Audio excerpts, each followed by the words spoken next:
proceso de legitimidad democrática que nació de la propia elección del presidente Chávez. Cuando veamos los porcentajes de resultados electorales, no cabe duda de la voluntad, dónde está y dónde estuvo la voluntad mayoritaria. Sobre el proceso democrático, elecciones nacionales, proceso constituyente, relegitimar los poderes, las elecciones nacionales en 2008 y el cierre del 2009 que se convoca un proceso de referendo donde el presidente Chávez en línea del tiempo, en el comportamiento democrático, vemos el nacimiento de un proceso de destrucción, como decía anteriormente. Vemos 2002, un golpe de paro petrolero, golpe de Estado, vemos infiltración de mercenarios, vemos en el 2005 elecciones, la oposición se retira de los procesos eleccionarios de la Asamblea Nacional para delegitimar las elecciones nacionales, bloqueos por algunas leyes importantes. Quiere decir que exactamente eso uno se pregunta, cuando vemos en la última parte la excusa que se tiene para hacer todo el proceso de confrontación y destrucción, uno se pregunta cuál era la excusa en los primeros 10 años. ¿Por qué el golpe de Estado y el paro petrolero del 2002? Porque tenemos una característica de las fuerzas políticas de América Latina, que son fuerzas antidemocráticas, indudablemente antidemocráticas. Es decir, ellos no respetan el ejercicio de la democracia, la mayoría.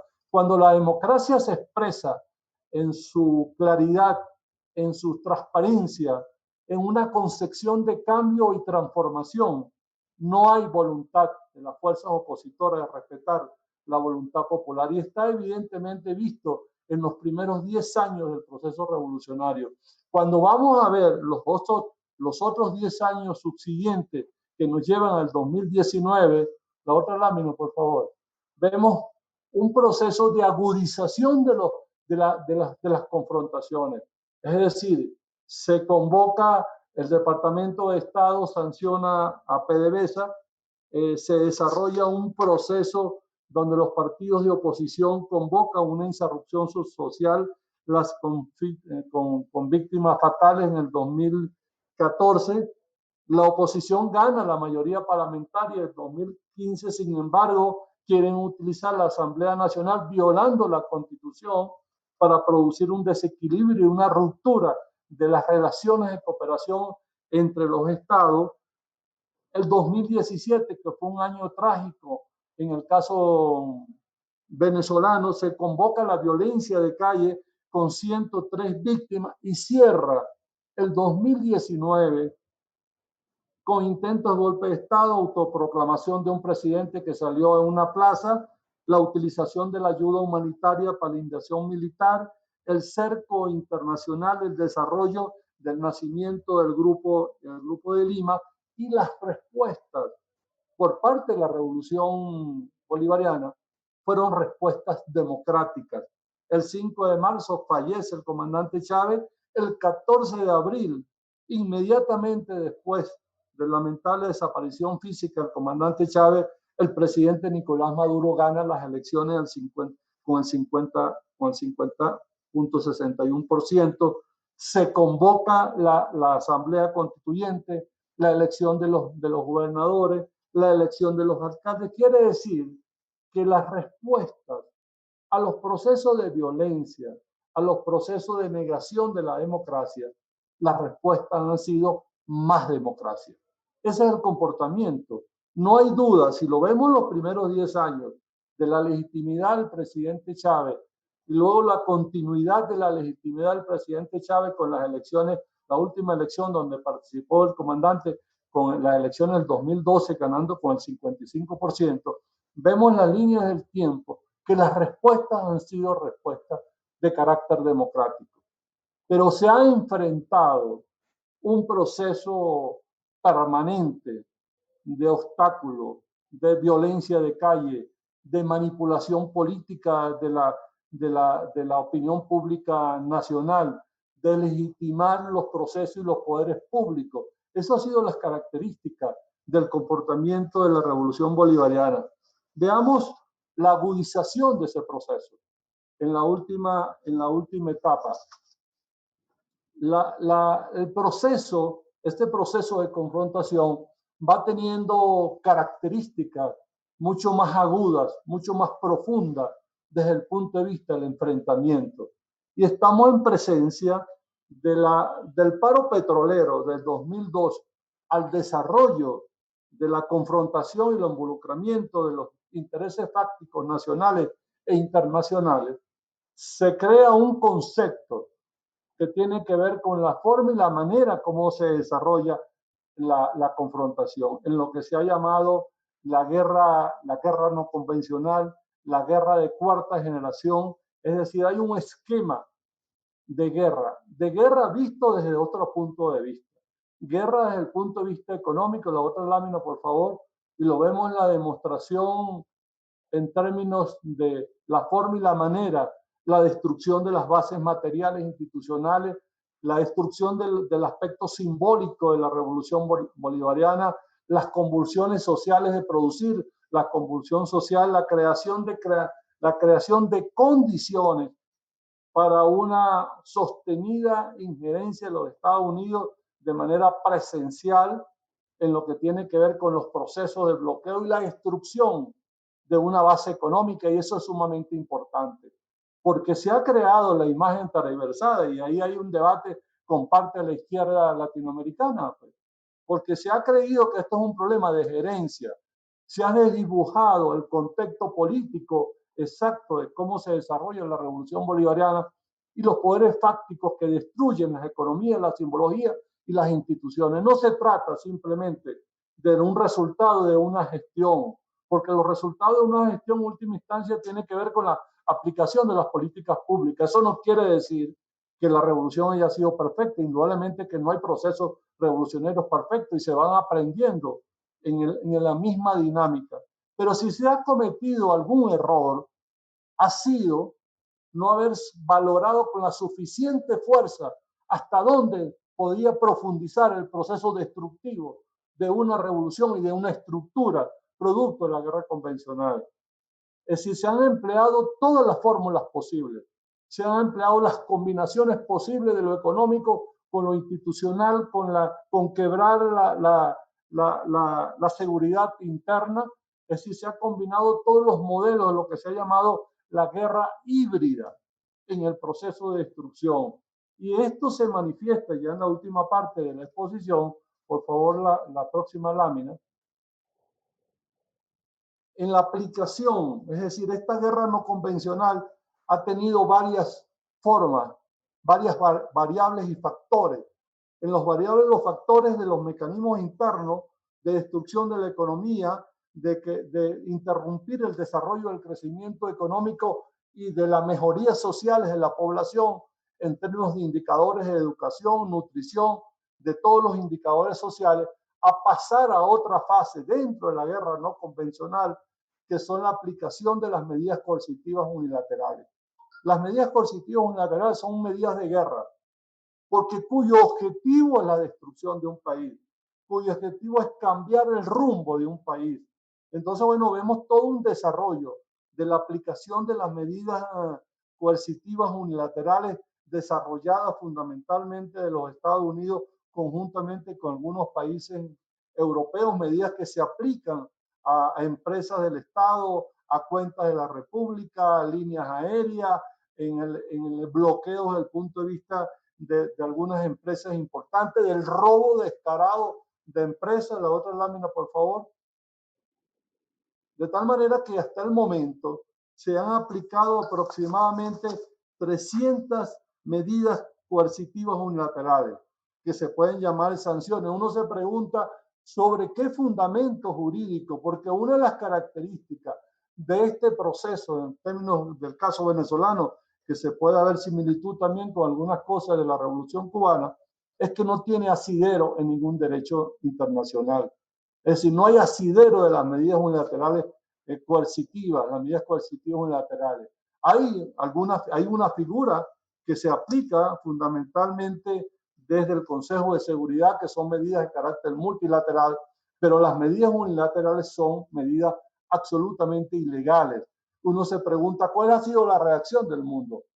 La reacción del mundo es quedar patético frente a esta situación, quedar parálisis. Cuando digo el mundo, una parte importante del mundo, porque ha sido un debate fundamental en Naciones Unidas, pero de tal manera que las medidas unilaterales se siguen aplicando y las medidas unilaterales son como una onda expansiva en términos que se aplica a una institución, que esa institución tiene aplicaciones de manera secundaria. Y el proceso, la otra lámina, por favor. El proceso de la visualización, de la aplicación, de la ilegalidad, ha conducido a que Venezuela, en la última parte del desarrollo de la aplicación de las medidas, estableció el juicio en el tribunal, por favor, la otra lámina, en la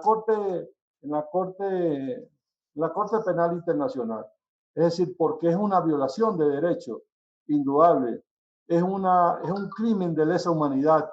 Es decir, no hay justificación para que tú paralices ayudas económicas o fuentes de compra de medicinas, de alimentos, de transacciones desde el punto de vista económico que son el elemento fundamental, porque en última instancia, porque se ha querido vender las medidas coercitivas unilaterales como medidas que se aplican solamente a personas. No, se aplica a un pueblo, porque el pueblo es que sufre absolutamente todas las consecuencias, y lo vamos a ver en las próximas láminas, ya para ir cerrando, por favor.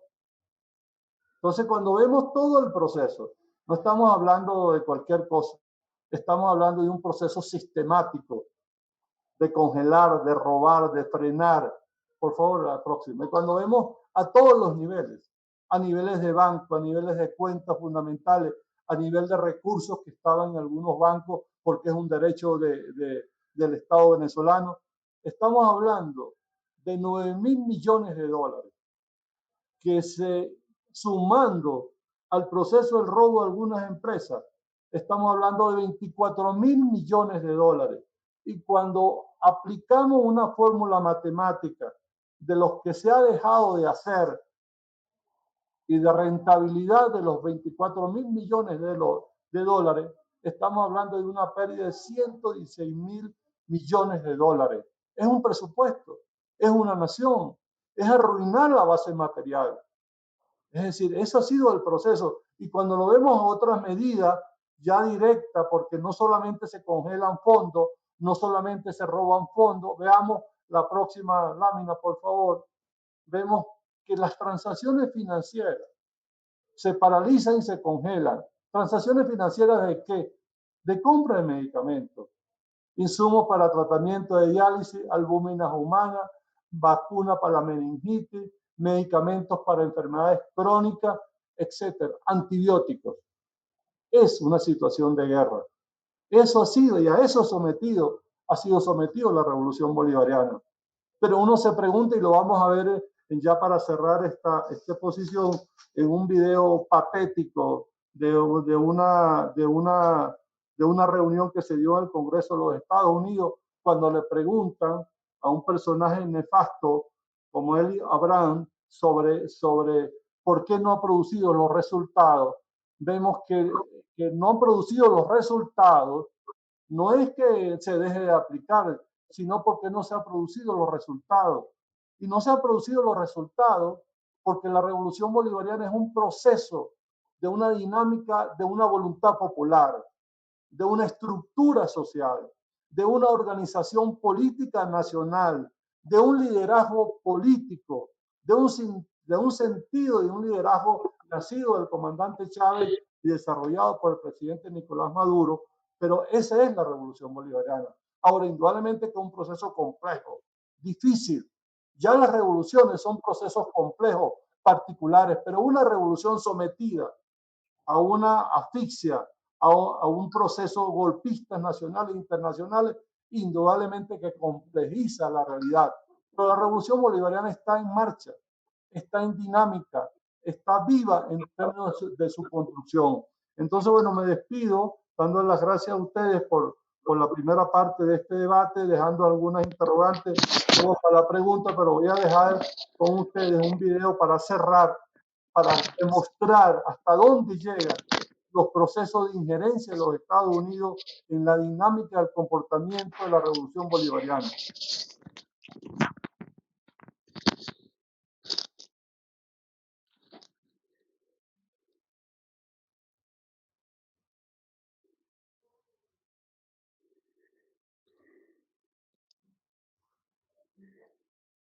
Pedro, por favor, ¿puedes activar el audio del Zoom?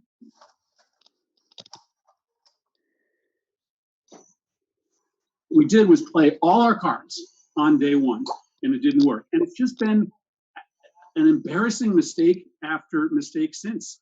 First, we getting Guaido declare himself president would be enough to topple the regime. And we thought putting aid on the border would be enough. Then we tried to construct a kind of coup in April of last year that blew up in our face when all the generals that were supposed to break with Maduro decided to stick with him in the end.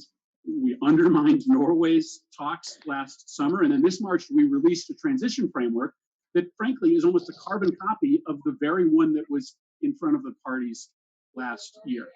And now, after wasting all of this time, we are stuck with elections about to happen. There's Guaido and the opposition refuse to enter. And then we are going to be in a position where we are recognizing someone as the leader who doesn't control the government, who doesn't run, who doesn't even hold office.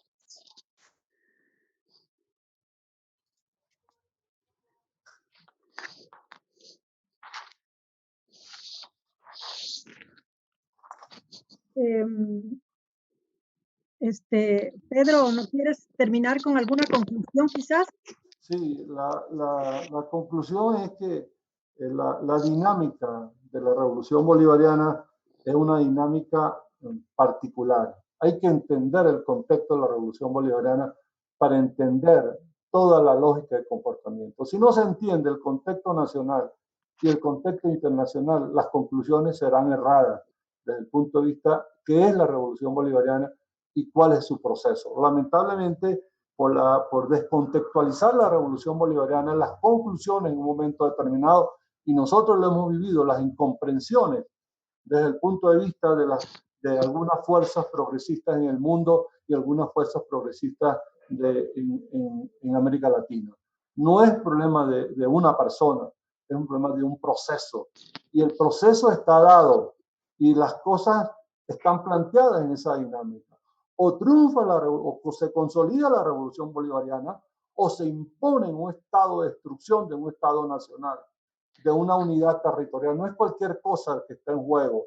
Alrededor del proceso de la revolución bolivariana, lo que está en juego es la posibilidad de un dominio global absoluto desde el punto de vista geopolítico de los Estados Unidos en América Latina. Los Estados Unidos lamentablemente, necesita de la destrucción de un sistema político, de una forma de ver la realidad política diferente, de una ubicación geopolítica territorial en América Latina, de una posesión de recursos naturales fundamentales.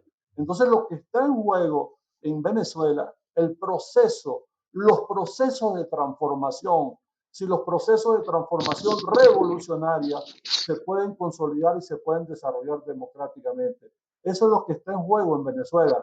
Es decir, hay que entenderlo en la dinámica geopolítica internacional porque Venezuela está en el centro fundamental de la disputa geopolítica continental y mundial. Y nuestros dirigentes así lo entienden. El pueblo así lo entiende. Por eso el esfuerzo, por eso el sacrificio, por eso la organización, por eso la capacidad de resistencia de un pueblo. Y eso es una cosa fundamental. La resistencia frente a medida tras medida, de modelos tras modelo, de aplicación desde el punto de vista económico, social, simbólico, de destrucción de las instituciones. Y nos estamos preparando en estos momentos para unas elecciones nacionales, para elegir la Asamblea Nacional, sometida ya a un proceso de ataque. No se han realizado las elecciones y ya los resultados por parte de la derecha nacional e internacional ya tienen los resultados a decir que es un proceso fraudulento.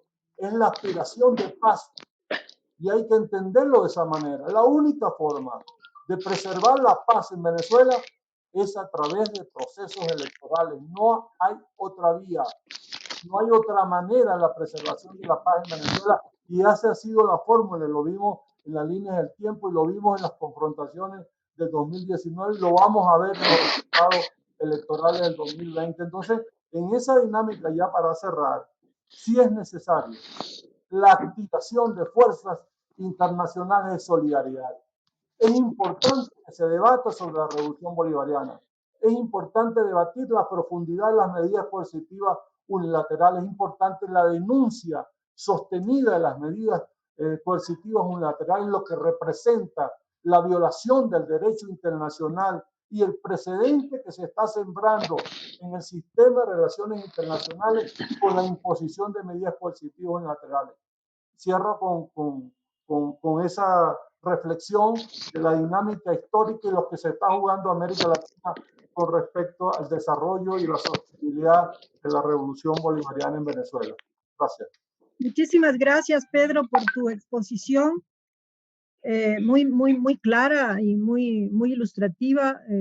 Me quedo contenta porque nuestros estudiantes pueden ver justamente y nuestra audiencia puede ver esta línea de tiempo que has presentado. Pasaríamos entonces a presentar a Orlando Pérez, ¿sí? Que va a presentar su ponencia Hiperperiodismo en tiempos de pandemia. Le dejaría la presentación Quisiera dar una opinión, compañera, disculpe la molestia. Vamos a abrir el foro luego, compañero. Con todo gusto, gracias. Luego vamos a abrir un foro. Orlando, por favor, Juan Esteban, por favor, preséntale a Orlando, por favor. Muchas gracias, Erika. Orlando Pérez Sánchez es ecuatoriano, es licenciado en periodismo por la Universidad de La Habana, Cuba. Ha sido periodista de varios medios, articulista del diario Hoy y ha dirigido importantes programas radiales. Fue coordinador nacional de la coalición Acceso, que trabajó por la elaboración y aprobación de la Ley Orgánica de Transparencia y Acceso a la Información Pública del Ecuador. Ha ocupado cargos públicos, entre los que destacan la Secretaría de Comunicación de la Asamblea Constituyente, 2007, la Subsecretaría de Pueblos, 2010, y la dirección del diario El Telégrafo, un medio público. Además de sus innumerables artículos de prensa, ha publicado varios libros, entre los que se destacan La Celebración de la Libertad, una colección de entrevistas a 9 escritores iberoamericanos, 2002, Wikileaks en la mitad del mundo, 2012, Caso Chevron, La verdad no contamina, 2013, y la novela La ceniza del adiós, 2013. Actualmente dirige el programa Enclave Política en Telesur y le damos la bienvenida en nuestro conversatorio. Por favor, compañeros y compañeras, cierren sus micrófonos.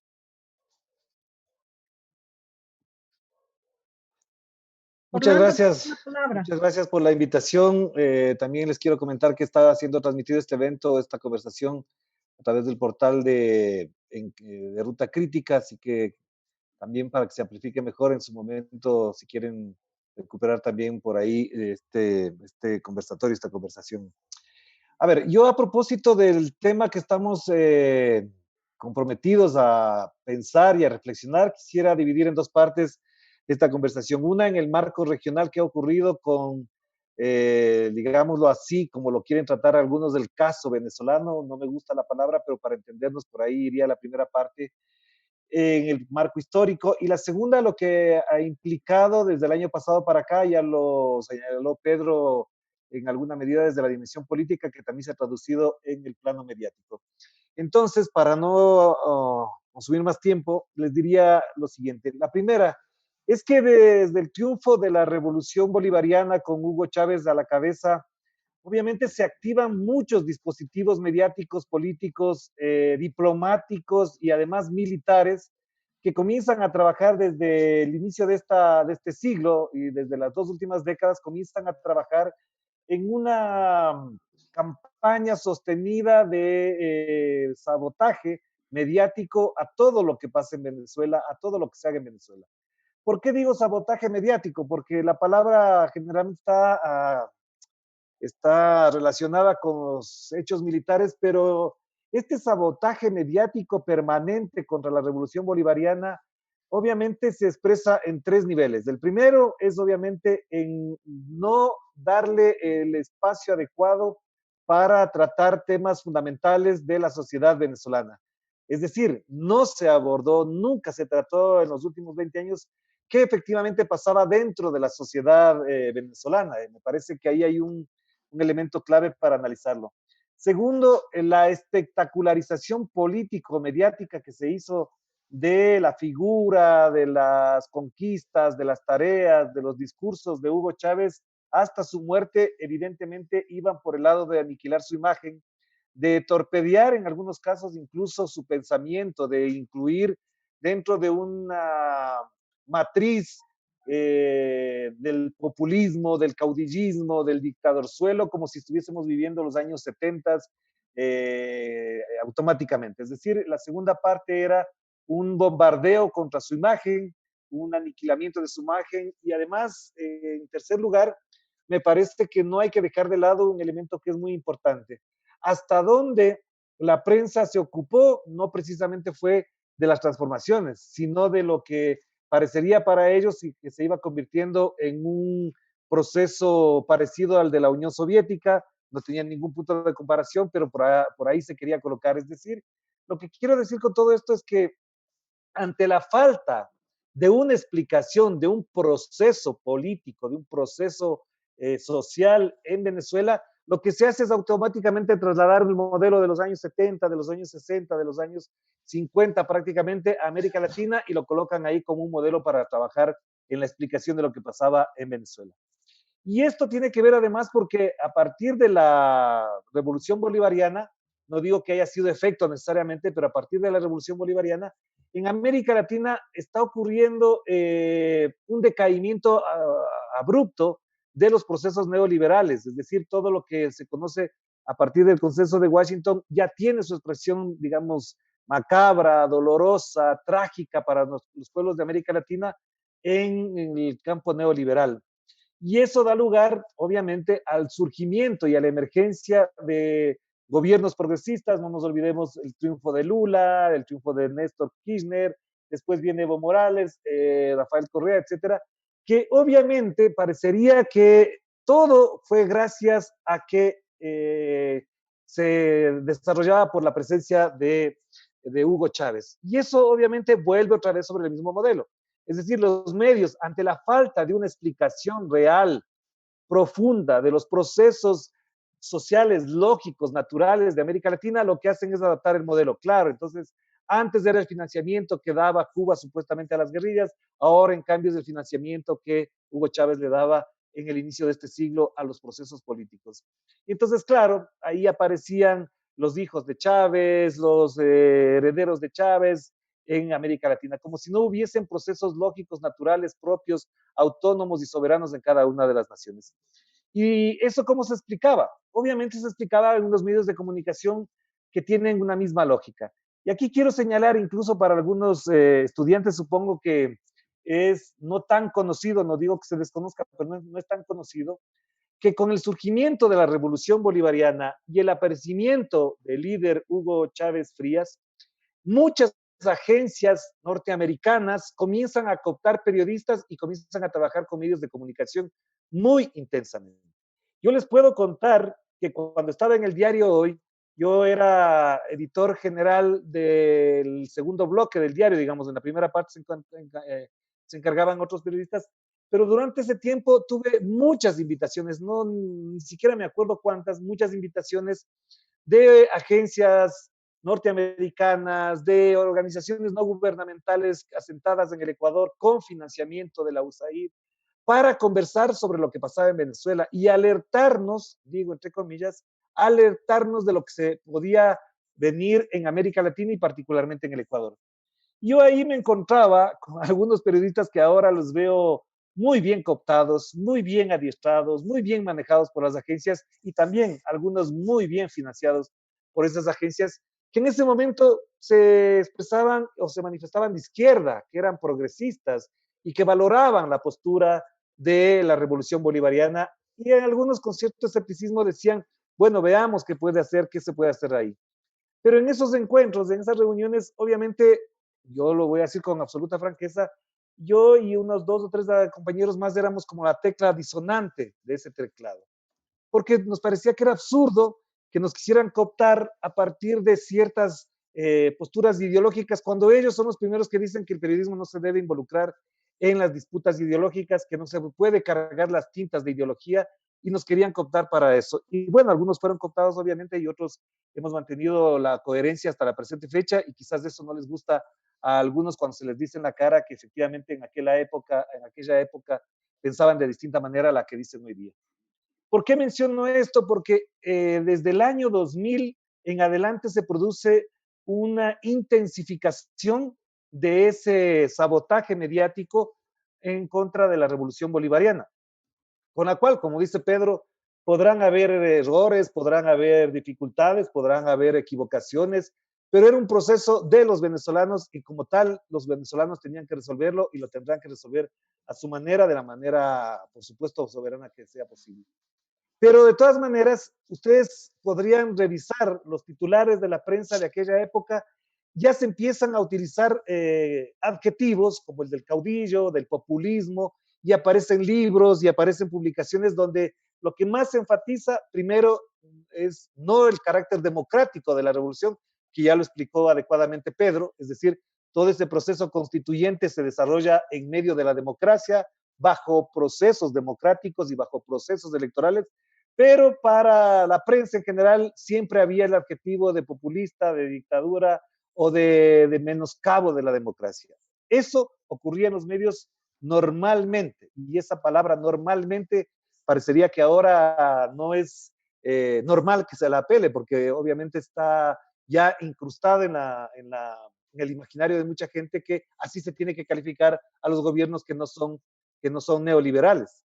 Entonces, por ejemplo, lo que hace este momento en Argentina, la denuncia sobre espionaje que desarrolló Mauricio Macri, no, eso no es dictadura, eso no es espionaje, eso no es atentado contra la libertad de expresión, no es contra la privacidad de las personas. No nos olvidemos que Mauricio Macri incluso a su propia esposa, a sus propios parientes y a sus amigos les espiaba normalmente, esa era la normalidad, pero ahora que sale a la luz pública no es ningún titular en ningún diario. Yo he revisado para esta reunión si en algún diario de América Latina se titula lo que el día de hoy ha titulado Página 12, y ninguno absolutamente ha titulado.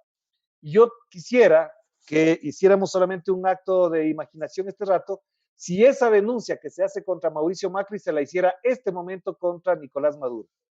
Si eso ocurriera este momento contra Nicolás Maduro, tendríamos todos los titulares posibles y todas las investigaciones posibles. Pero bueno, eso efectivamente se fue construyendo, no es que vino de gratis, no pasó de un día para otro, no se dio en circunstancias especiales o particulares, sino fue toda una construcción político, ideológica y mediática que se desarrolló a lo largo de la primera década de este siglo.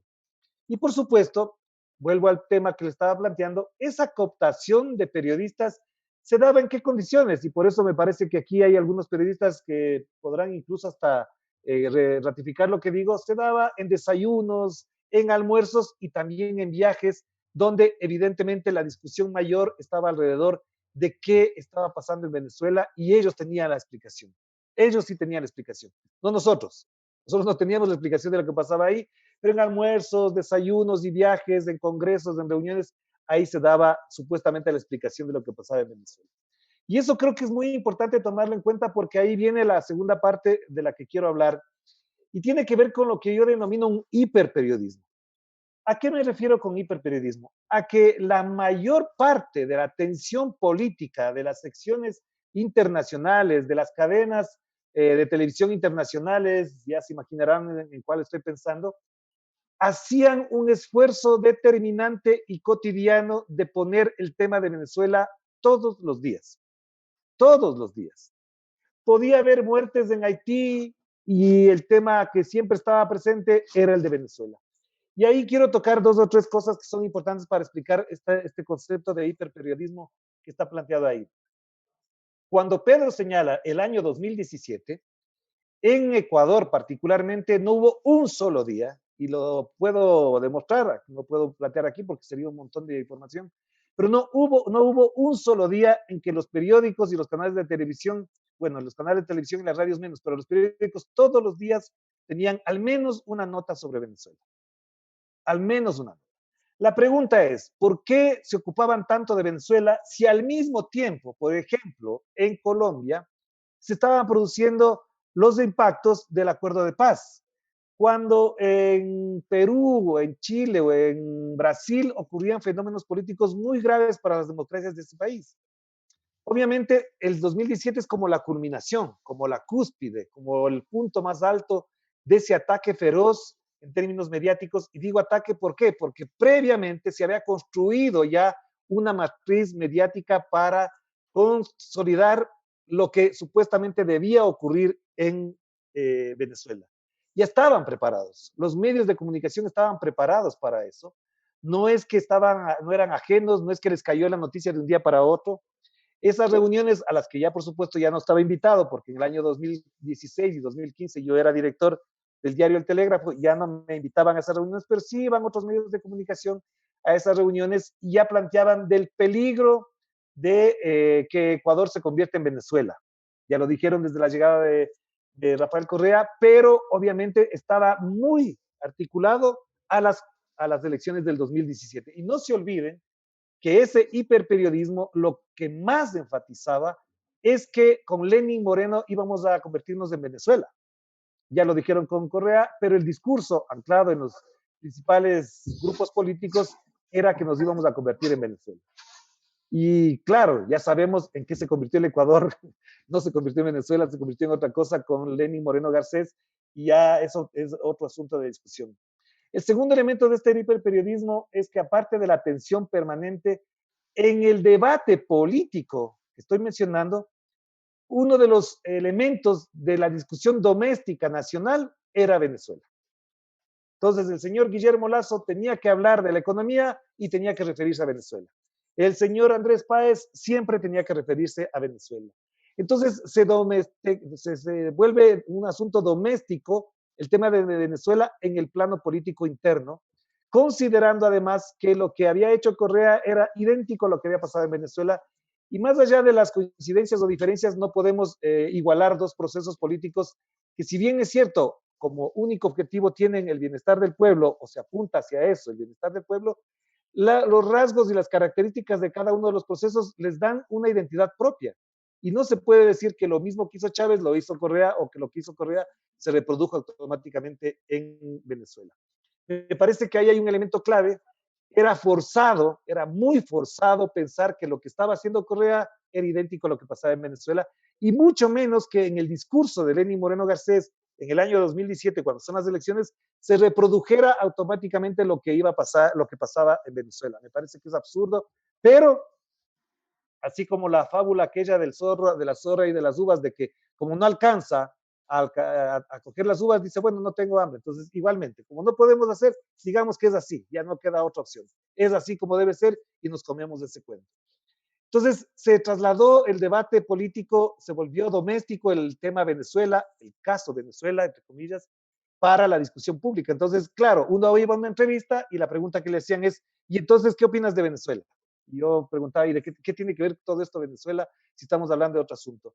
¿Por qué no se trata en el periódico El Telégrafo el asunto de Venezuela? ¿Quién les ha dicho que no hemos tratado el tema de Venezuela? ¿Quién les ha dicho que no estamos tocando el tema de Venezuela? Lo que pasa es que no estaba acotado o acodado al modo, al modelo que ellos planteaban. Y un tercer elemento de ese hiperperiodismo es que lastimosamente también se vuelve un asunto de política interna cuando se establecen ya en el gobierno de Lenin Moreno políticas públicas que tienen que ver con que la situación de Venezuela defina la política exterior. Entonces viene la destrucción de la UNASUR, viene las políticas migratorias con los venezolanos, y viene todo un conjunto de acciones que pasan por lo que ya incluso señaló Pedro. Por ejemplo, es el reconocimiento de un señor que no tiene ningún cargo, no tiene ninguna oficina que le pruebe a él que es presidente de Venezuela, y obviamente es el reconocimiento. Entonces el señor Lenin Moreno Garcés conversa con el señor Guaidó y yo no sé de qué se ponen de acuerdo, de qué hablan. Nadie transparenta esas conversaciones, no sabemos de qué habla el señor Guaidó, y se convierte en política de Estado el reconocimiento a los actores ilegítimos de un proceso político que está sumamente claro para quienes hacen investigación y hacen periodismo responsable en nuestras naciones. Y entonces, quiero cerrar con este elemento porque creo que más allá de estos aspectos muy puntuales que estoy planteando, a mí me parece que el periodismo ha pecado de dos cosas que son graves en cualquier deontología periodística. La primera, no reflejar la realidad o no aproximarse a la realidad con las herramientas del periodismo, sino con las orejeras de la USAID, de la NET y de otras entidades. Y en eso me parece que también han jugado un rol muy importante aquellos opinadores que ya tienen un prejuicio sobre Venezuela y tienen una postura sobre eso, que no van a variar, ni tampoco les pedimos que varíen mucho, porque no es necesario que cambien tampoco, ya los conocemos como son. Pero sí me parece que si son periodistas, al menos deberían investigar la real situación. ¿Por qué digo esto? Porque se dice que el régimen, el modelo venezolano es el que ha llevado a la situación actual y se olvidan del bloqueo, se olvidan de las presiones, se olvidan de los atentados, del intento de atentado del 6 de agosto, por ejemplo, a Nicolás Maduro. Eso no fue noticia, fue un intento de magnicidio. ¿Quién lo hizo eso? ¿Cómo se hizo eso? ¿De dónde salió? Fue tan así que incluso los primeros comentarios de la prensa ecuatoriana era de que era un autoatentado, que era un montaje que se estaba haciendo en Caracas contra Nicolás Maduro. Entonces, ni siquiera investigación periodística. Y la segunda parte, me parece que además, en el periodismo ecuatoriano particularmente, ni siquiera tienen fuentes directas de información.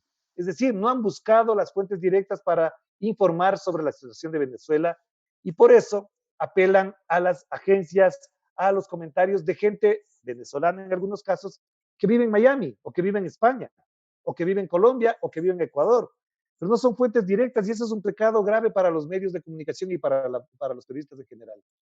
Quiero cerrar entonces con un comentario adicional a propósito de todo esto y tiene que ver con que este año, por ejemplo, es electoral en Venezuela. Este año es electoral.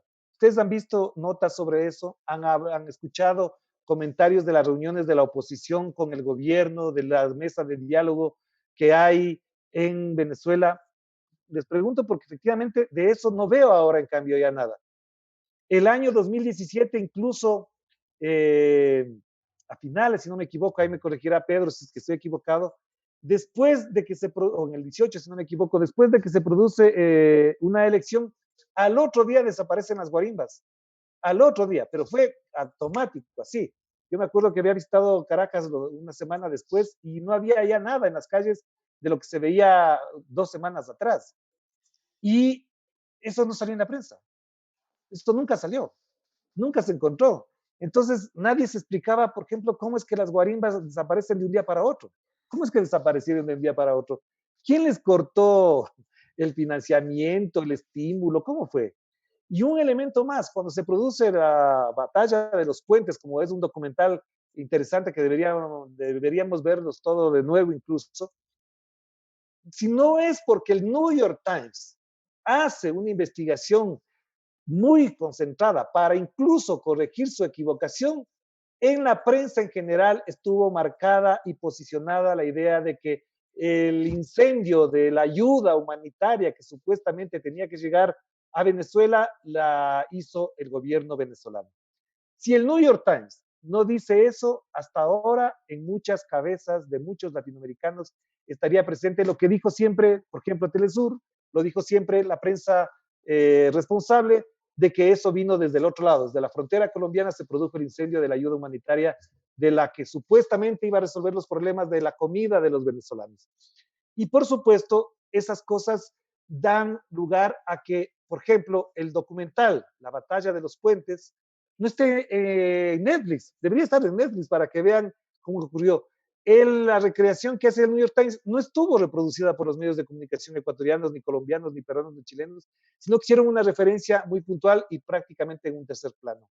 Esto es lo que efectivamente ha pasado con este famoso hiperperiodismo, es decir, elevar a categoría de realidad algo que no estaba probado en la realidad y subestimar, bajarlo de la realidad, algo que sí estaba probado y que efectivamente ha ocurrido, como por ejemplo la batalla de los puentes, que digo yo, y la otra cosa que tampoco ha sido noticia escandalosa la reunión del señor Juan Guaidó con este grupo paramilitar, los rastrojos, porque eso no salió la portada.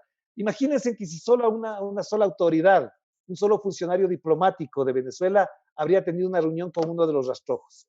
Eso sería portada en todos los periódicos del mundo. Pero la foto del señor Guaidó con los paramilitares en la frontera, en Cúcuta, con Juan Guaidó, no estuvo en ningún medio de comunicación. Esta es su responsabilidad y tendrá que asumirlas históricamente. Es lo que quería decir Erika y compañeros. Bueno, Orlando, muchísimas gracias. Quiero agradecer a ambos ponentes por la rigurosa utilización de su tiempo, que nos da tiempo también para el foro.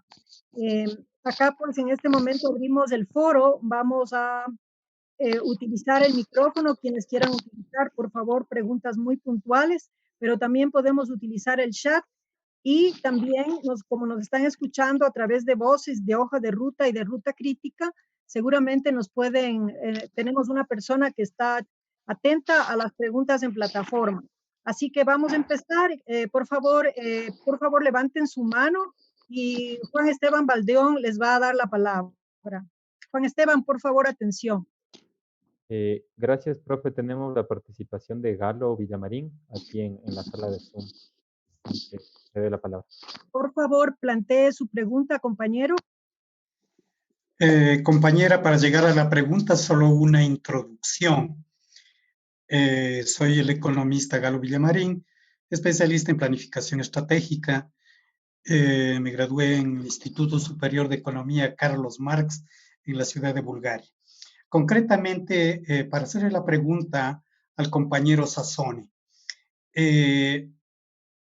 para comprender la cuestión de la problemática venezolana, yo creo que tenemos que primero englobarnos en la nueva Guerra Fría dentro de ese contexto que se da en el mundo. Ya no es la Guerra Fría de los años 50, 60, sino la nueva en la cual la tecnología es muy variante y ejerce un valor fundamental. En segundo lugar, en ese contexto de la nueva Guerra Fría, Estados Unidos, a través de sus organismos de inteligencia, ha planteado que los problemas fundamentales nuevos para el mundo, para los Estados Unidos, es la guerra con China y con Rusia. Con China por el gran avance económico y tecnológico, y con el problema con Rusia por su avanzado estatus militar que lo posee. Dentro de eso, ¿cómo entra Venezuela? Venezuela entra justamente en esa nueva concepción de la Guerra Fría, como decía el compañero Sassone, dentro de una nueva tipo de guerra, en el cual el elemento militar, este momento, prácticamente no ha sido el fundamental, sino el problema fundamental ha sido el bloqueo económico, el bloqueo social, el bloqueo político, y yendo incluso al ataque de valores morales, incluso en una guerra psicológica, y dentro de lo que es, digamos, el problema más grave que ya se viene al corto plazo, yo lo diría en la cuestión del aspecto militar. En el aspecto militar, yo sugiero a la compañera Erika que tengamos algún conversatorio sobre dentro de esta nueva guerra militar que se viene, la cuestión de la privatización de la guerra. Ya no es una guerra como en los años 80, 90, sino que ahora está englobada en todo lo que es en tipo Irak, en tipo Libia, guerras privadas con empresas privadas. Y dentro compañero de eso cambia. Querido Sí. Compañero, por favor, plantee su pregunta a Pedro. Gracias. Mi pregunta al compañero Pedro es, dentro de este nuevo tipo de guerra militar que se está dando, en el que se contempla la privatización de la guerra, ¿por qué, digamos, cómo piensan ustedes enfrentar este tipo de guerra? Porque el temor de los Estados Unidos es que hay todo un pueblo movilizado, hay toda una masa movilizada de 4 millones de militantes, y prácticamente por eso no se atreven a hacerlo. ¿Cómo conceptúan ustedes este nuevo fenómeno de la privatización de la guerra y la aplicación en Venezuela, tanto de los Estados Unidos, de la OTAN, a través de Colombia. Muchas gracias. Muchas gracias, compañero Villamarín. Por favor, Pedro. Bueno, gracias, compañero Galo. Pero la pregunta me da pie para desarrollar otro punto que no lo desarrollé en la exposición porque no era el foco central. Fíjense que uno de los aspectos esenciales de sostenibilidad de la revolución bolivariana es el enfoque geopolítico. Yo lo llamo en un trabajo que estoy preparando, se llama la geopolítica, la emancipación. Un planteamiento del comandante Chávez, es decir, una nueva manera de leer el sistema de relaciones internacionales. Porque la revolución bolivariana entendió de forma temprana que las revoluciones tienen dos partes que están íntimamente unidas, lo nacional y lo internacional, de tal manera que las revoluciones no son sostenibles sin una vinculación, no son sostenibles si no parten de una voluntad popular legítima, y no son sostenibles si ella no está compenetrada en un nuevo sistema de relaciones mundiales y en la construcción de un nuevo orden mundial. Entonces el comandante Chávez se planteó, y lo ha continuado el camarada Nicolás Maduro, una visión geopolítica sobre diferentes fundamentos. En primera instancia, la necesidad de construir un mundo multicéntrico y multipolar, que tenía que ver con construir un nuevo sistema de relaciones mundiales, porque sabíamos, porque pusimos en el centro de la reflexión lo que representa el imperialismo en todo su contexto histórico, y el imperialismo en una fase de pérdida de fuerza y la fase destructiva de la actualidad. Por lo tanto, el mundo multicéntrico, multipolar, le da a la revolución bolivariana la construcción de un nuevo sistema de relaciones. Un nuevo sistema de relaciones de respeto, de soberanía, de cooperación, de complementariedad, unido a una propuesta geopolítica fundamental, que son los procesos de integración. Es decir, es mirar a la región, mirar las geografías regionales en términos de construcción de polos de poder, para tener vocería, tener capacidad propositiva frente a un mundo globalizado, un mundo hegemonizado por los grandes centros capitalistas. Era lógico traer a Bolívar en su concepción integracionista para tener capacidad de fuerza, capacidad de proponer, capacidad de incidir, y ahí nació la CELAC, nació el ALBA, nació UNASUR. Y entonces en ese proceso, evidentemente que la problemática de la seguridad está planteada en la construcción de este sistema de relaciones. Nosotros mantenemos unas relaciones de cooperación en el plano económico, en el plano social y en el plano militar. Nosotros hemos fortalecido todo el sistema de seguridad interna, toda la coherencia interna de las fuerzas militares nuestras.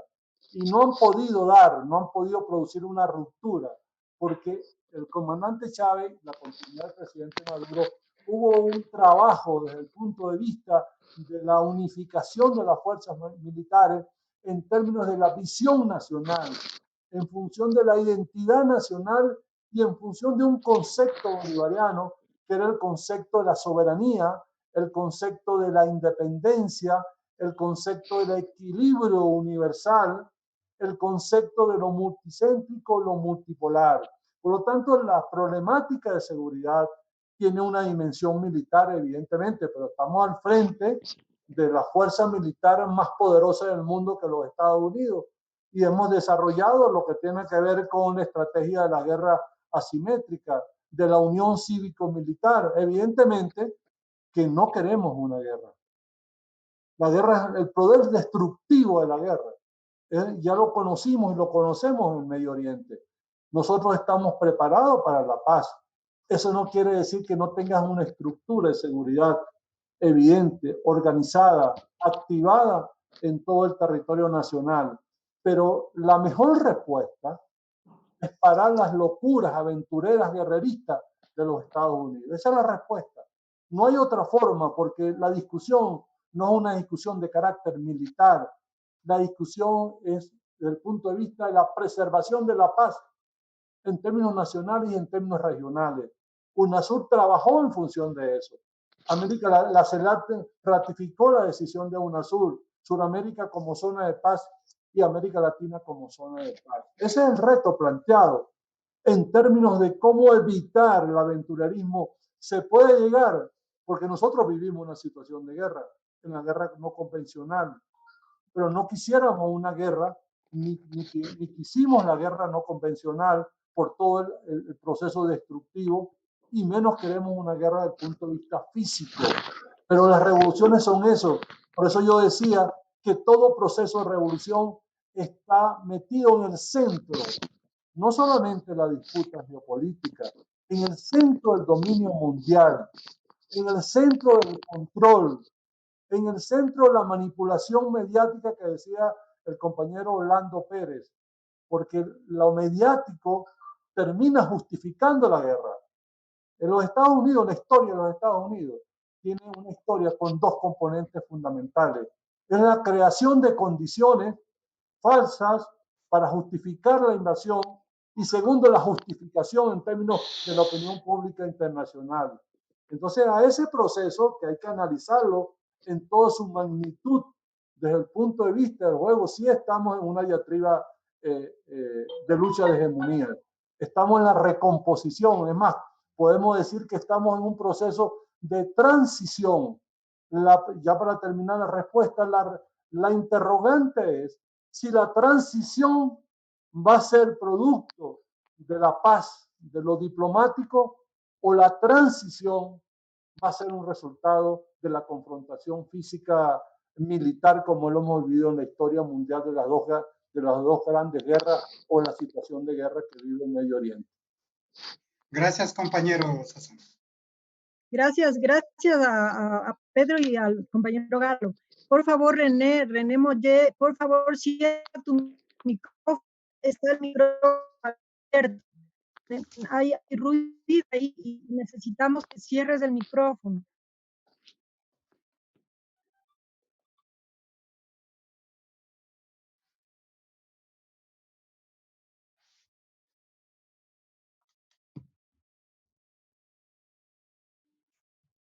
Está sin micrófono.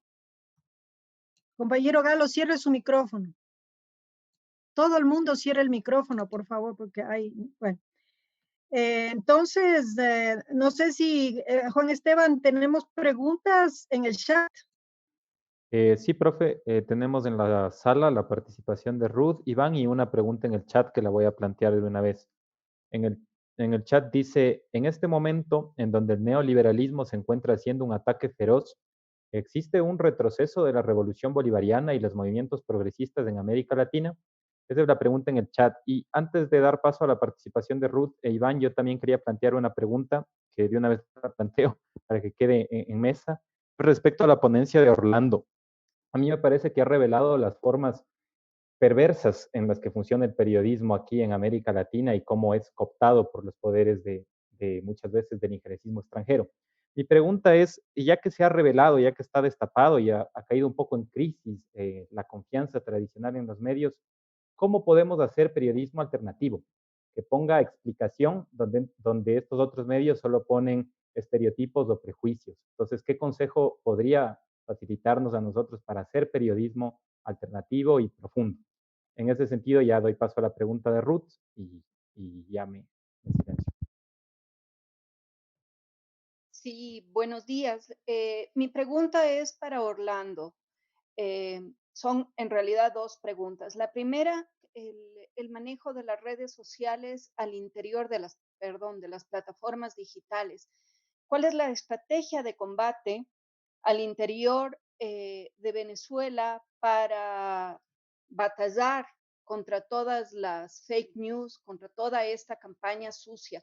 ¿Cómo se mantiene la ciudadanía organizada? ¿Cómo se mantiene la ciudadanía militante, batallando contra toda esta campaña en contra de Venezuela?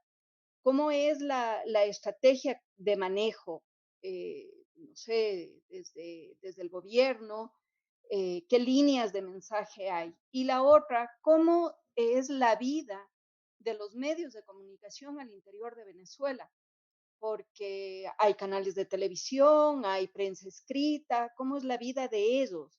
Hablan, dicen, opinan, porque una cosa es lo que se vive al interior de Venezuela y otra cosa es lo que estamos viendo nosotros con las grandes cadenas. Hasta ahí mis preguntas. Gracias. Ya, y también tiene la mano levantada en sala Iván Jaya, entonces le doy paso para que de una vez proceda a preguntar. Iván, adelante.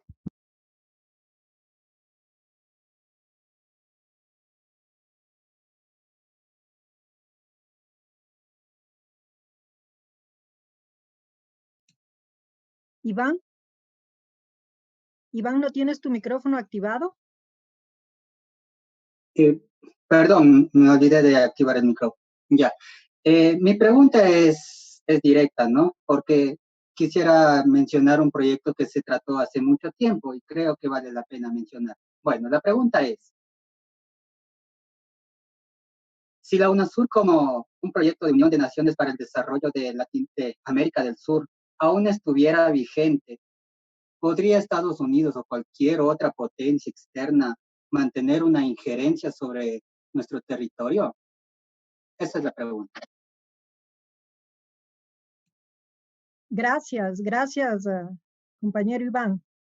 Entonces, por favor, doy paso a Pedro para que responda la pregunta y luego a Orlando.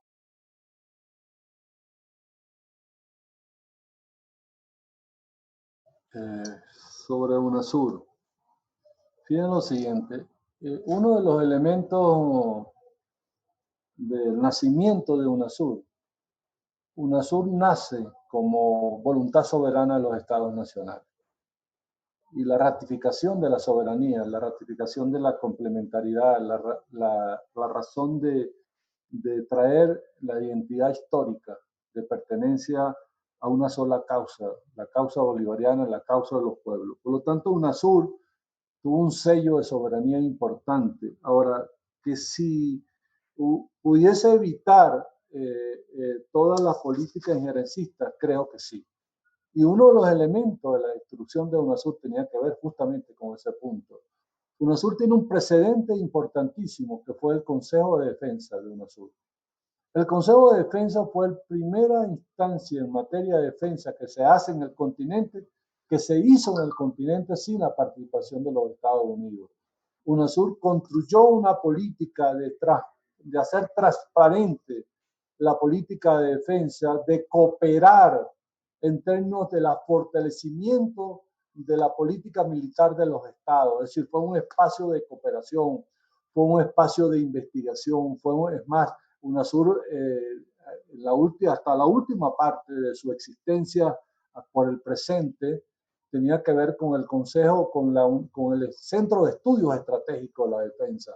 El estudio estratégico de la defensa, indudablemente que ese es un punto fundamental en el estudio estratégico. Si hubiese convocado, como se convocó en una oportunidad con la presencia de las bases militares en Colombia, un debate sin precedentes. Recuerdo, claro, ese debate, me tocó asistir al canciller para la época Nicolás Maduro, un debate entre los ministros de defensa y los ministros de Relaciones Exteriores sobre la presencia de las bases militares y hacer transparente la presencia de las bases militares. De ahí nacieron algunas normativas especiales de decisión presidencial que el fortalecimiento militar de ningún país podía poner en peligro la soberanía de un tercer país.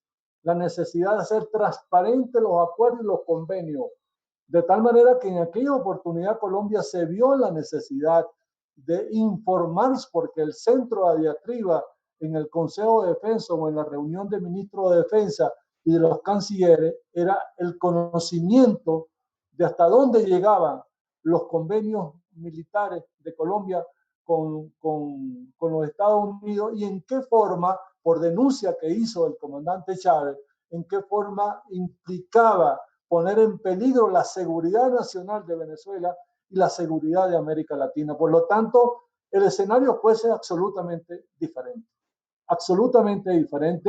y así fue medido. Y eso tiene que ver con la destrucción de UNASUR.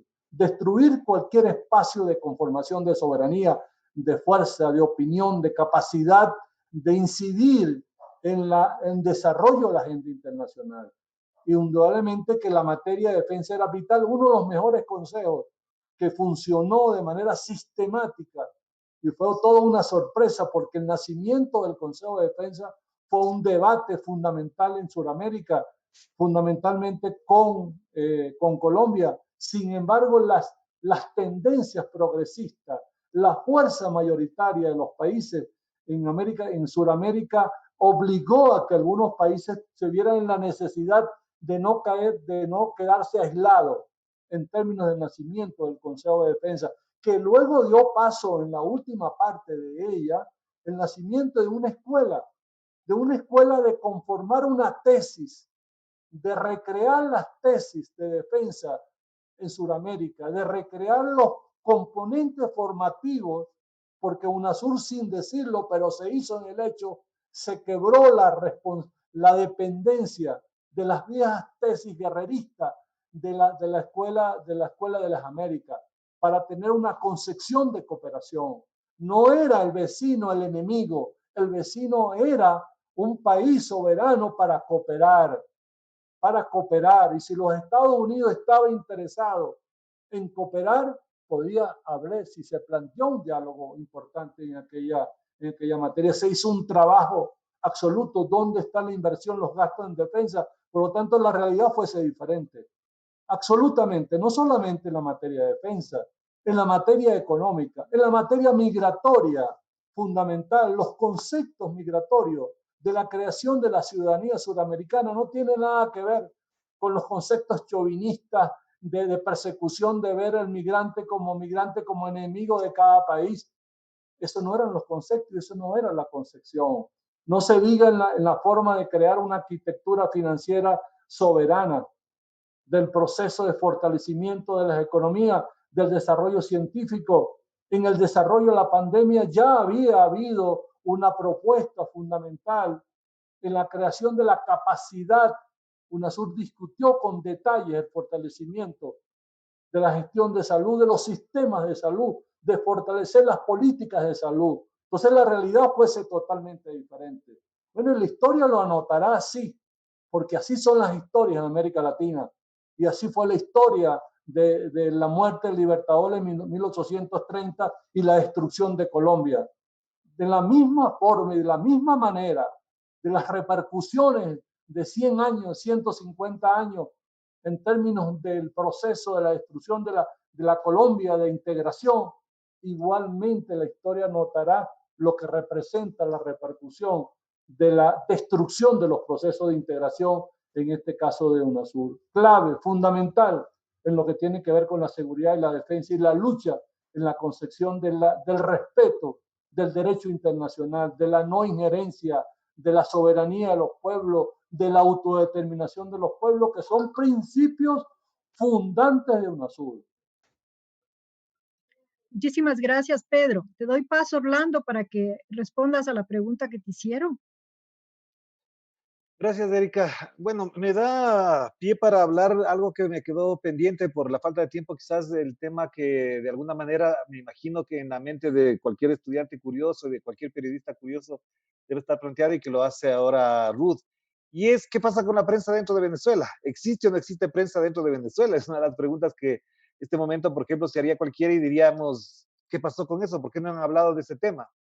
Yo, más que invitarles a que revisen cuántos diarios, canales de la oposición o de derecha, o como lo quieran llamar, funcionan en Venezuela, podrían dar cuenta o podrían darse cuenta de que todo ese conjunto de estereotipos que se pone fuera de Venezuela se caen por cuenta propia, es decir, caen automáticamente cuando uno ve y asiste a ruedas de prensa en Caracas, están los medios de derecha, para decirlo de alguna manera, están los periodistas que hacen sus reportes en contra del gobierno, si se quiere, y eso obviamente desmonta automáticamente aquellas posturas de que no hay libertad de expresión, de que hay una dictadura, de que se tiene controlado los medios, etcétera, etcétera.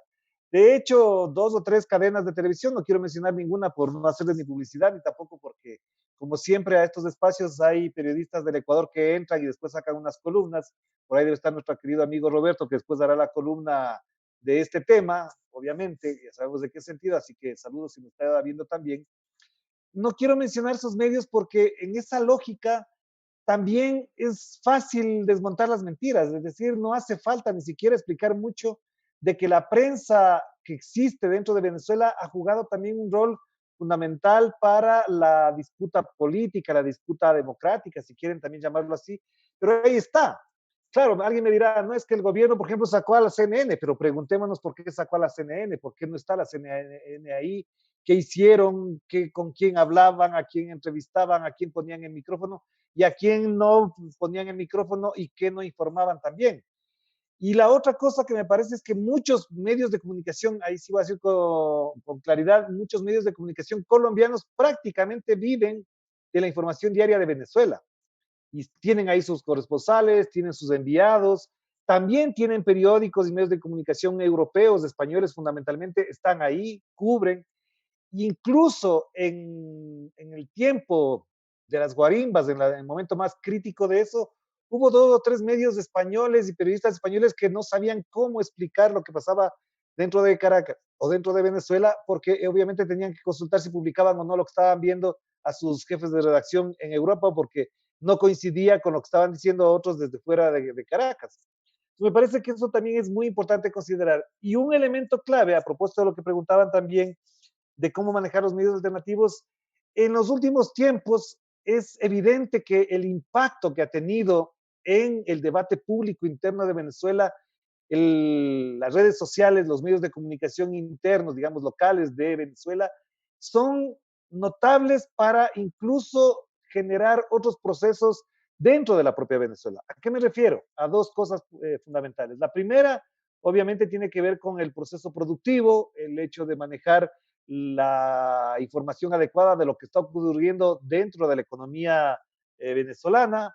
La información sobre esos temas abre debates en las emisoras en las mañanas en Caracas, obviamente, eso lo saben quienes han estado allá, quienes son venezolanos también saben que hay unos debates internos ahí sobre la situación de la economía, sobre el tema de la gasolina, etcétera, etcétera, y también sobre el manejo de la producción, el autoabastecimiento, las CLAP y todo lo demás.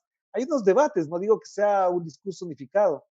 Y por otro lado, también, ahí sí quiero apelar al trabajo que yo hago, también evidentemente tenemos a la multiestatal Telesur, y Telesur obviamente ha jugado un rol predominante en, por ejemplo, posicionar en América Latina debates, datos, referencias de lo que pasa en Venezuela a partir de solamente el registro, es decir, ni siquiera poner adjetivos, nada, sino hacer el registro de lo que está pasando en Venezuela y con eso también ponerse al tanto de lo que en realidad se vive en esa nación. Entonces me parece que ese es un elemento clave. Pero lo otro que quiero también dejar sentado es que los medios de comunicación digitales han proliferado de lado y lado, si quieren verlo así también, si se pone en esa lógica.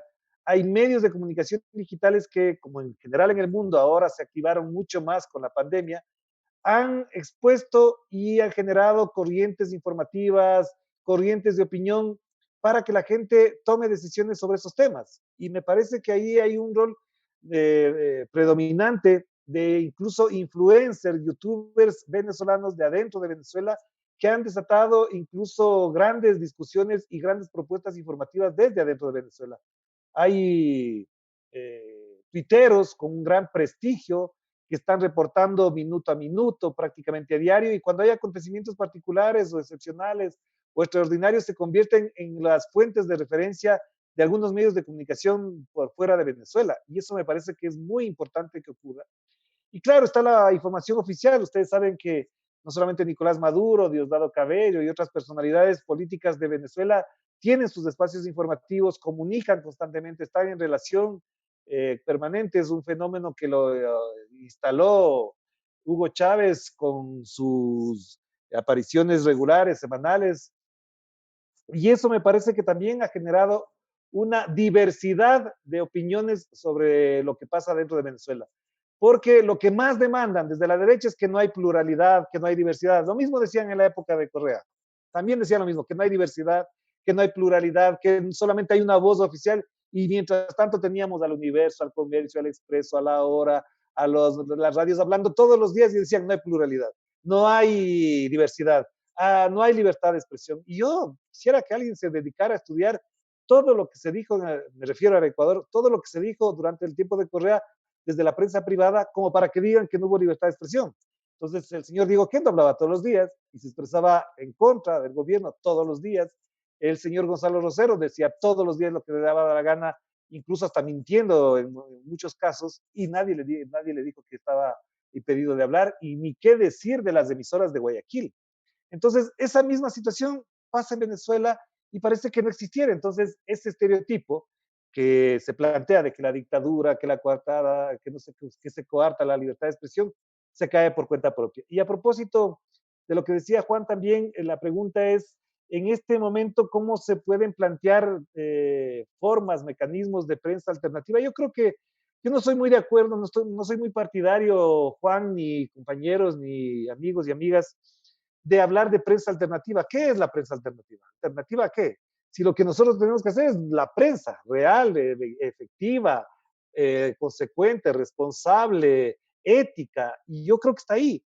Yo no podría decir que Telesur es prensa alternativa, no me gustaría que dijera que Telesur es prensa alternativa. Es la prensa, es el periodismo, es el medio de comunicación que tiene su postura, que tiene su código de ética, que trabaja, que informa permanentemente, que además es bloqueada, por ejemplo, en el Ecuador lo bajan de la pantalla de DirecTV, que el señor Red Michelena se encargó de bajar de CNT, por ejemplo, no se puede ver a través de CNT de Telesur, y ellos hablan de las libertades, se recuperó la libertad de expresión en el Ecuador, pero Telesur no es prensa alternativa, está ahí, funciona con periodistas de distintos países, hace su trabajo cotidiano, puede equivocarse, puede tener fallas, pero hace un periodismo responsable que es reconocido. No nos olvidemos que, por ejemplo, cuando empezó la pandemia en el Ecuador, y esto sí quiero enfatizar cada vez que pueda, lo voy a decir cuantas veces sean necesarias, el señor Fabricio Villamar puso asambleísta sordo, según lo que él dice, que le ha dado el carnet de discapacidades. Él pidió al presidente de la República, al gobierno, que se bajara la señal de Telesur porque estaban desinformando de los muertos en las calles de Guayaquil. No pasaron ni 8 días y sin citar a Telesur, otros medios de comunicación como la BBC de Londres, como el propio New York Times y otros más, se dieron cuenta que lo que había dicho Telesur una semana antes era verdad y comenzaron a publicar las noticias. Y ahí sí, el señor Fabricio Villamar, que ahora ya sabemos de qué adolece, no solamente de sordera, él no pidió que se bajaran la señal de CNN, de la ABC o de la BBC. No pidió eso.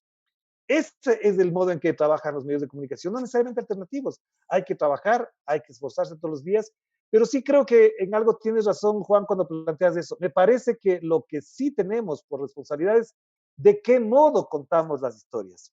Y a mí me parece que este momento en el Ecuador, particularmente, y en América Latina en general, la pandemia ha revelado incluso el modo en que los medios de comunicación tradicionales, corporativos, concentrados, privados, como les quieran llamar, han hecho de la pandemia incluso un esfuerzo por lavar la imagen de ciertos gobiernos. Y por ejemplo, me refiero en Perú, ustedes pueden abrir todos los días el comercio de Lima y no precisamente todos los días habla de la pandemia. O la República de Perú, de Lima, Perú, no habla todos los días de la pandemia, habla de otras cosas. Y vemos lo que está pasando, por ejemplo, en Chile, con la catastrófica situación del contagio en Chile. Hoy, por ejemplo, solamente por mencionar, si ven el programa en clave mediática, hoy lo mencioné ahí, en la portada principal del Mercurio de Chile decía que un vocero de los mapuches había denunciado tal cosa. Nunca mencionaron el nombre del vocero de los mapuches, nunca. Así es como tratan este tipo de cosas en los medios tradicionales. Por eso digo, hay que insistir en el ejercicio diario, pero también lo que mencionas, Juan, tiene que ver con otra cosa. Es el modo que tratamos las cosas. ¿A quién le damos la voz? ¿Con quién dialogamos? qué tipo de temas colocamos en el debate público a través de los medios. Si eso nos llama, si a eso se llama prensa alternativa, yo diría, bueno, entonces a eso, colocar temas, voceros, a las víctimas, a los perjudicados, a los afectados por las políticas públicas, por las políticas neoliberales, a los médicos y enfermeras, por ejemplo, que en este país están siendo afectados por la pandemia. Me parece que eso, si a eso hay que llamarle prensa alternativa, lo haremos.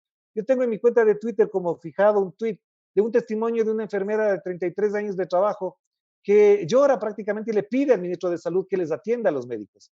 A mí me parece que eso, que es un trabajo de Pichincha Universal, hay que destacarlo.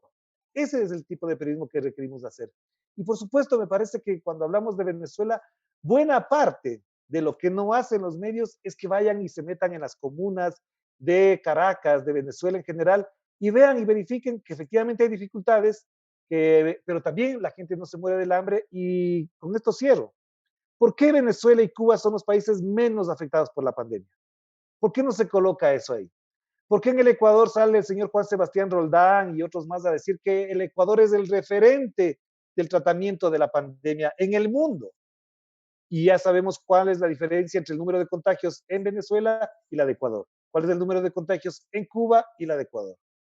Entonces, si vamos a hacer periodismo alternativo, hagamos eso, contemos lo que está pasando en el caso de la pandemia, concretamente en Venezuela, cómo afronta el gobierno, haciendo casi 20,000 pruebas diarias gratis en Venezuela y en Cuba, muchas más todavía, mientras que en el Ecuador, cualquiera de los que estamos aquí, en este momento queremos conseguir una prueba y no la podemos hacer. Y eso no se cuenta en la prensa. Entonces, aquellos que quieren comparar las realidades bajo el velo, el manto ideológico y no mirar lo que se hace, obviamente salen muy perjudicados. A nosotros nos toca contar las historias de la gente, nos toca contar las historias de las víctimas, nos toca desnudar los casos de corrupción que en este país hicieron con hospitales, con fundas para cadáveres. El pedido de disculpas públicas, sí saben que salió en un rincón de un periódico del Guayaquil, el pedido de disculpas públicas del gobierno a los familiares de aquellas personas muertas, de los cadáveres que hasta ahora no se encuentran en la ciudad de Guayaquil, por ejemplo. Han hecho, ¿por qué no pusieron en la portada principal de todos los periódicos ese pedido de disculpas públicas? Porque hubiésemos tenido que discutir dónde están esos cadáveres, quiénes son los responsables de que no se encuentren los cadáveres, y a cualquiera de los que estamos aquí, que nos escuchan y que nos ven, con que desaparezca un pariente nuestro, estaríamos peleando todos los días en cualquier parte. Pero el gobierno pide disculpas y dice lamentamos, y le mandan a firmar a una señora de 5º nivel administrativo para que pida disculpas. ¿Por qué no lo hizo una autoridad que se prestan de esa altura política como Juan Sebastián Roldán, María Paula Romo o el propio Lenín Moreno? Porque saben que si los llegan a firmar, contra ellos se inician procesos judiciales de parte de los familiares de las víctimas, de los cadáveres que están desaparecidos. Eso me parece que es muy importante tener en cuenta. No sé si alcancé con eso a contestar todo lo que estaba planteado en las dos preguntas. Gracias. Me parece que sí, Orlando. Muchísimas gracias. No sé si hay alguna otra pregunta. ¿Tenemos alguna pregunta adicional con Esteban? Ruth, ¿no hay alguna pregunta en la plataforma? En las plataformas no hay ninguna pregunta, pero sí hay felicitaciones a los panelistas. Muy bien. En el chat, si hay una pregunta más, profe, que si el tiempo lo permite, le doy lectura. Perfecto. Dice Perfecto. aquí, Con esta pregunta cerraríamos el foro. ya. Dice, aquí todo el manejo de la pandemia ha sido un desastre. Esperaron en Quito que se disparen los contagios para recién el municipio sacar las pruebas guardadas y vayan a territorio a realizar pruebas. Es más un comentario, me parece que han puesto ahí en el chat. Sí, pero me parece a mí muy oportuno. ¿Sí? ¿Que alguien quiere hacer una pregunta? Sí. Sí, sí, compañero. Al compañero Sassone. Actualmente, en el nuevo tipo de Guerra Fría, estamos pasando de lo que es el globalismo a Trump, que plantea el chauvinismo de gran potencia. ¿Cómo cree que influye eso en la política en contra de Venezuela que realiza Donald Trump? Gracias, compañero Villamarín. Pedro, por favor. Y con esta pregunta cerraríamos el foro. Gracias. El compañero Julián está pidiendo la palabra. No sé si le damos pase. Sí, dale. ¿Me escucha? Gracias. Sí. Buenas tardes, buenos días, compañeros. Hola, buenos días. Está muy interesante la cuestión. Estamos hablando de una cosa importantísima respecto a lo que hablaba el compañero Orlando del hiperperiodismo. Y también yo trato de resumir que también tenemos una especie de contradicciones entre las personas que queremos el bien y lo que queremos el mal. Pues prácticamente en esa época donde teníamos todos los países de el desplazamiento que se hizo en UNASUR, América Latina en un espacio, una lucha por la paz, un territorio de paz. Entonces, sabían que iba a ocurrir eso. Entonces, la contradicción justamente es destruir justamente esa política, ¿sí? Entonces, por eso existe el hiperperiodismo, o sea, desde el punto de vista para aniquilar en el ideario, en el pensamiento ideológico de toda Latinoamérica contra todo ese progresismo que sintieron en carne propia, ¿sí? Entonces, yo trato de más o menos a dar una especie de consejo a la juventud, que justamente no solamente es cuestión de descubrir la verdad para hacer un enunciado público periodístico. Y la lucha es, para llegar a saber la verdad, tienen que desarrollar su pensamiento, sus categorías ideológicas, y conocer no solamente, digamos, de lo que venga a suceder, o dar información de lo que sucede, sino tienen que estudiar economía política, tener una conceptualización para poder adquirir la verdad y reconocer la verdad de las cosas.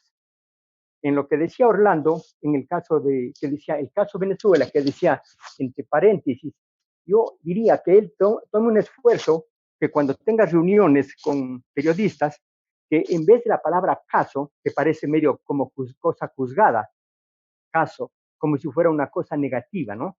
No hay que lo tome como categoría de que simplemente debe reemplazarse la palabra caso, ¿sí?, con la cuestión que se llama el poder y resistencia venezolana. O sea, perdón, la palabra caso solamente como poder y resistencia, ¿sí? Porque es la verdad de lo que existe y es lo que vale.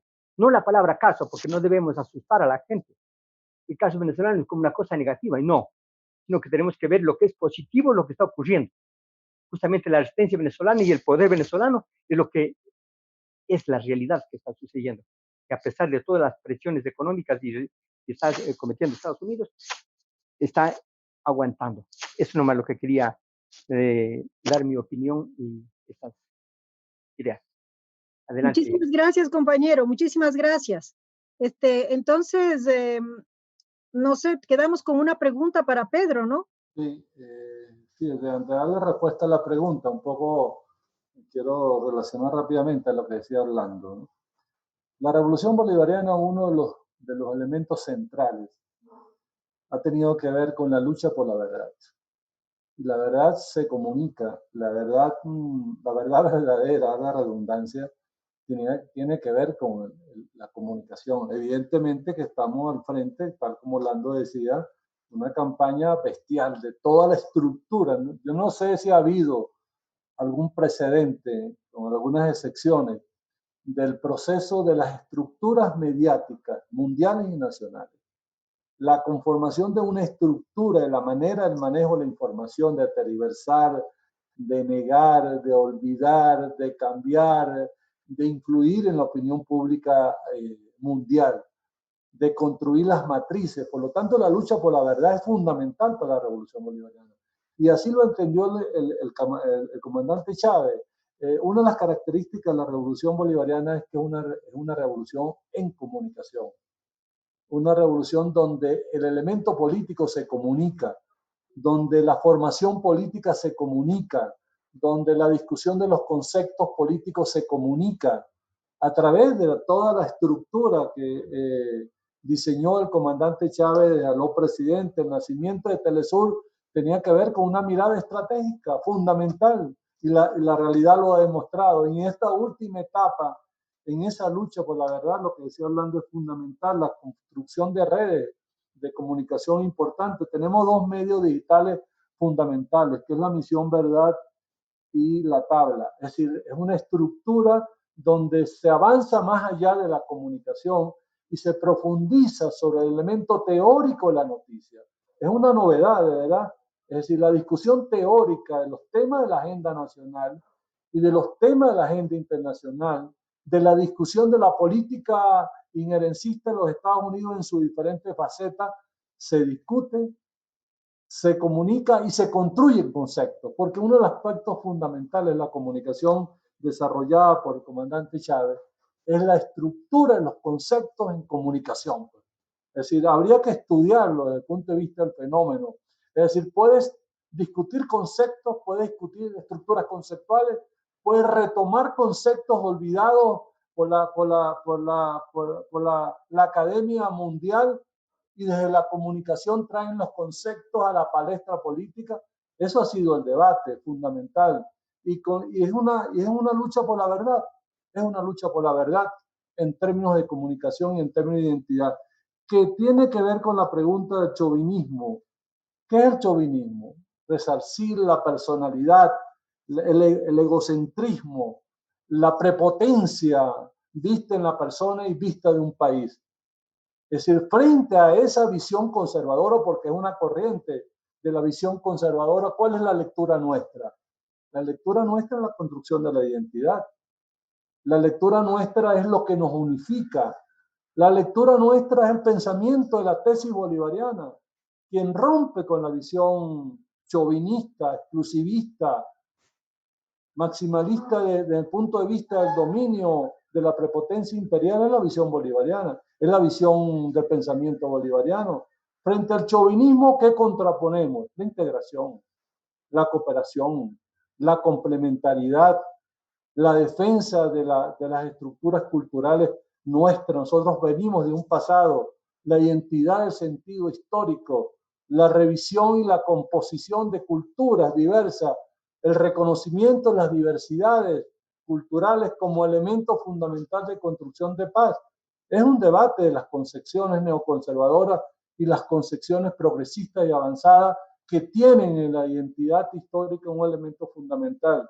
Yo digo que no hay posibilidad de creación de conciencia en los pueblos si no hay construcción de identidad, que tú perteneces, de dónde vienes, de la construcción colectiva de los procesos y no del abuso particular de un país en particular que está en capacidad de construir por sí solo el sistema mundo y el respeto de las normas internacionales.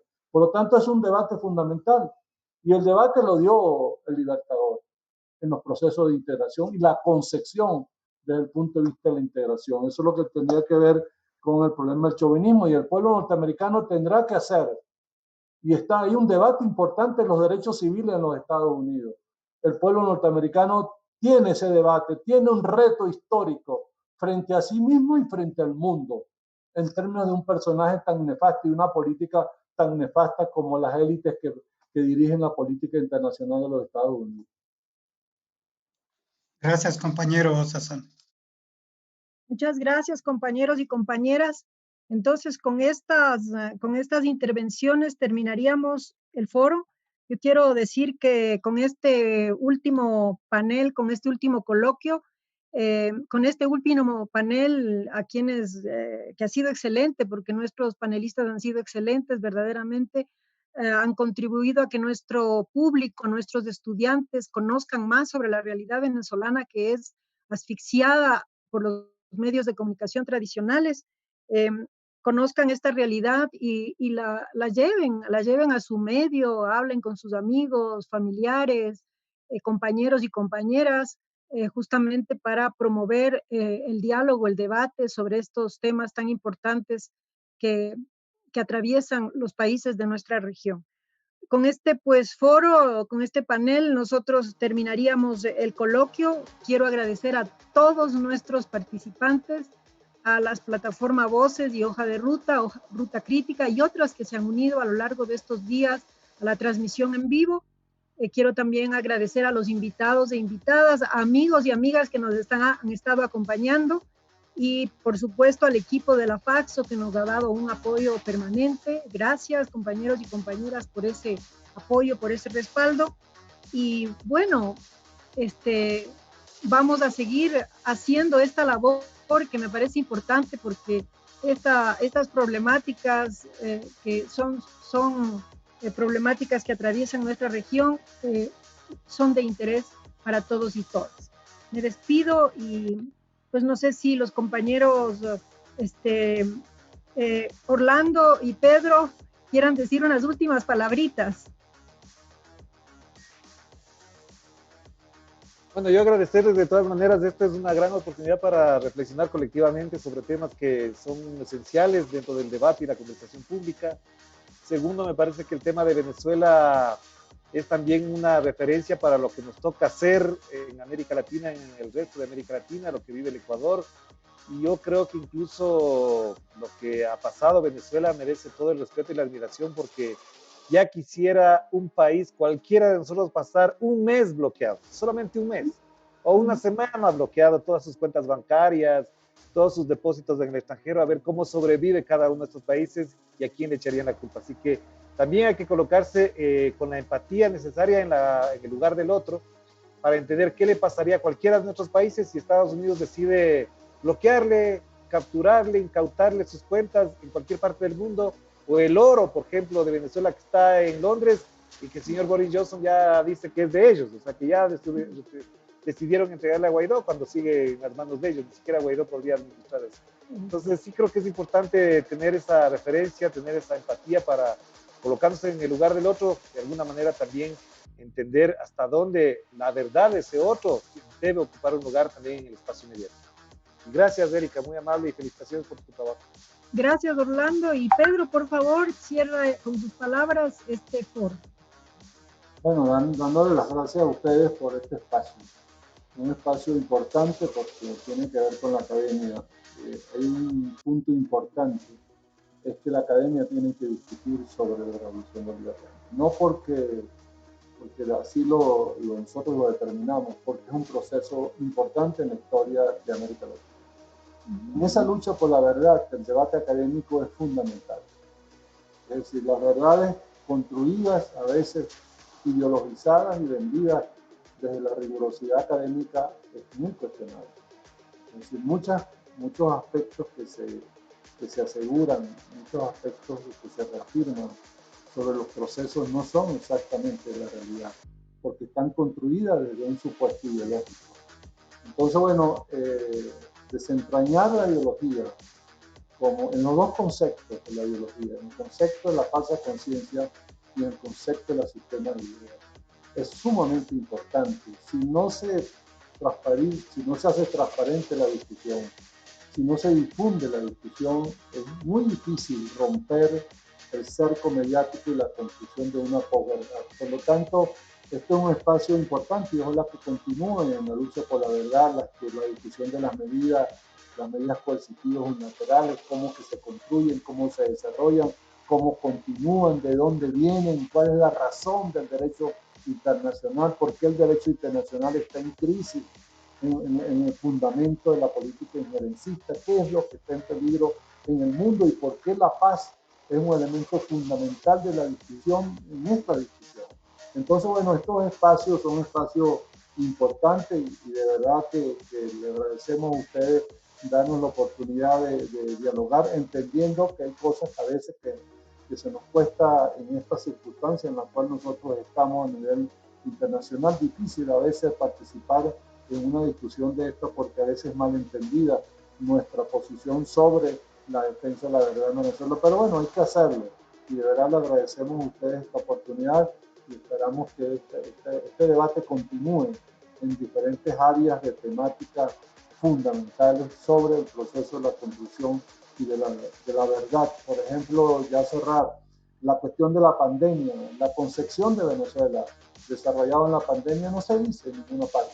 El esfuerzo sobrenatural de tener el derecho público abierto, del sistema público abierto, absolutamente abierto, gratuito, de atención del proceso donde se creó una estructura tan grande en Venezuela en estos momentos para la atención de la pandemia, cuando se anunció que Venezuela iba a ser un detonante de la contaminación en América Latina. Ahí están los resultados. Un gran esfuerzo del pueblo venezolano, un gran esfuerzo del gobierno, un gran esfuerzo de la estructura de la solidaridad internacional. Por lo tanto, son temáticas fundamentales en el debate político, en el debate de la defensa de la verdad. Le agradecemos a ustedes y bueno, siempre estaremos a la orden en lo posible dentro de las restricciones existentes de nuestro ejercicio en el Ecuador. Muchísimas gracias, Pedro. Muchísimas gracias, Orlando. Y vuelvo a reiterar mis agradecimientos a todos nuestros participantes, nuestros radioescuchas y las personas que nos han seguido a través de las plataformas. Y con eso me despido y cierro este coloquio. Gracias a todos y todas. Nos despedimos. Gracias.